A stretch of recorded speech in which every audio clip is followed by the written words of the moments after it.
Content warning. This story contains graphic descriptions and details of violent acts, which may be disturbing to some listeners. Listener discretion is advised. What if the person you trusted most turned out to be a cold-blooded killer? Imagine you're in a quiet Kansas neighborhood, the sun setting softly behind the horizon. Families gather for dinner, the soothing sounds of evening chatter filling the air. But behind closed doors, within the guise of a loving father and a church leader, a monstrous secret lay dormant.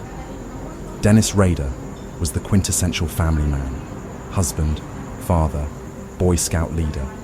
To his community, he was just another diligent worker at the ADT security services. Yet, beneath this mask lurked the BTK Killer, a name that would come to haunt Wichita, Kansas for decades. Bind, torture, kill.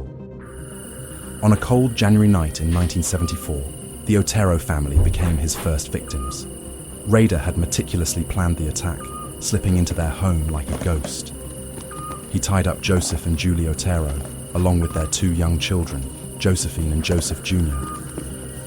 Fear permeated the air, thick and suffocating.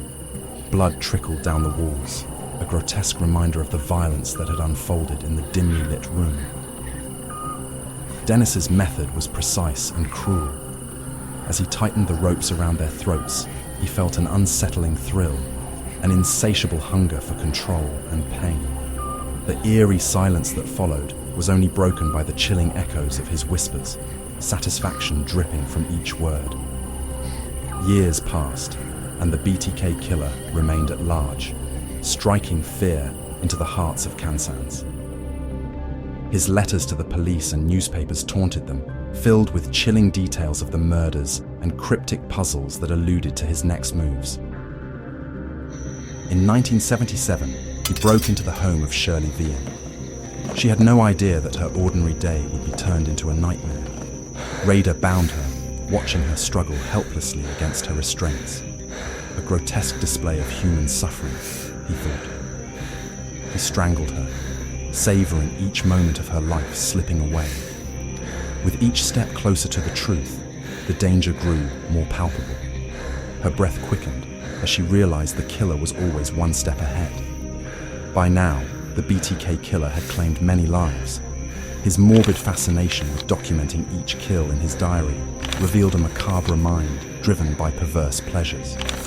In his entries, he detailed the twisted gratification he derived from their agony, providing graphic accounts of their final moments. Even his daughter, Kerry Rawson, would later reveal the harrowing discovery of her father's diary entries suggesting he had sexually abused her. The realization that this monster had been under her roof all along sent shivers down her spine, tearing apart her world forever. As the hunt for the BTK Killer continued, in 2004, a cryptic word puzzle sent to the authorities hinted at new connections, possibly linked to the long-missing Cynthia Dawn Kinney. The puzzle stirred the investigation into overdrive, causing sleepless nights for detectives poring over the clues, hoping to unearth the truth. The lifeless body lay crumpled, a chilling silence enveloping the scene as crimson pools formed around. Finally, in 2005, the truth unraveled. Rader's own vanity proved his undoing when he sent a floppy disk to the police traced back to his church computer. The mask slipped and the facade crumbled as Dennis Rader was arrested. His calm demeanor during the confession sent chills down the spines of even the most seasoned officers. His eyes, devoid of remorse, reflected nothing but the cold void of his soul. Though Rader sits behind bars, the ripples of his terror continue to affect his community. Investigations into his former properties uncovering dark secrets only amplify the horror of his legacy. The very walls seem to whisper the cries of his victims, a grim reminder that evil can hide in plain sight behind the most unassuming faces. Thanks for listening. If you enjoyed this story, please do like, share, and subscribe. Leave a comment below telling us what you found most fascinating, or if there's a story you'd like us to cover next. Until next time, keep your ears sharp and your imagination wilder than the wilderness itself.